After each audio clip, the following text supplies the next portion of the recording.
আসসালামু আলাইকুম। তো আজকে চলে এলাম বরাবরের মতো। আজকে আমি কী রান্না করতে সেগুলো নিয়ে শেয়ার করবো। তো আজকে আমি এখানে মাছ ফ্রাই করে রাখছি, আর এদিকে করলা ভাজি করবো, আর ডাল রান্না করবো। তো আমি ডালগুলো সিদ্ধ করে নিলাম, এখনো বাগার দিয়ে না। এদিকে আমি মাছের জন্য পেঁয়াজের উপরে করবো, রান্না করবো মাছগুলো। আর এদিকে আমি করলা ভাজির জন্য পেঁয়াজগুলো দিয়ে দিচ্ছি এখানে, বেশি করে পেঁয়াজ আর রসুন দিয়ে রান্না হবে আজকে। তো আমি এটাতে আমি করছিলাম, ওই মাছ ভাজছিলাম, তাই কালারটা এরকম লাগছে দেখতে।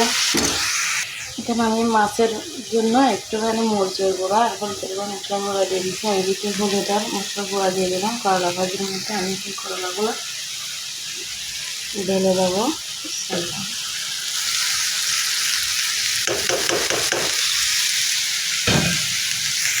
আমি এখানে বেঁচে রাখা মাছগুলো দিয়ে দিলাম, আর এদিকে আমার করলাগুলো হয়ে গেছে অলরেডি। এগুলো আমি এখন নামিয়ে ফেলবো। গাইস, আমার করলা ভাজিগুলো হয়ে গেছে, একদম নরম হয়ে গেছে, তাই আমি নামিয়ে ফেলছি। আর এদিকে মাছগুলো হচ্ছে আস্তে আস্তে। এগুলো আমি আগে ফ্রাই করছিলাম, তাই বেশিক্ষণ সিদ্ধ করতে হবে না। এগুলো হয়ে গেছে অলরেডি। আর এদিকে আমি ডালগুলো বাগার দেবো।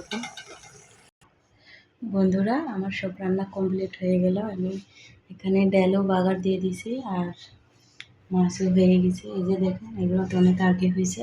আর এদিকে করলা ভাজিগুলো। তো গাইস, ভালো থাকবেন। সবাইকে ঈদুল আজহার শুভেচ্ছা জানাই। আজকের মতো বিদায় নিচ্ছি। দেখা হবে অন্য একটা ভিডিওতে। সবাইকে ঈদ মোবারক।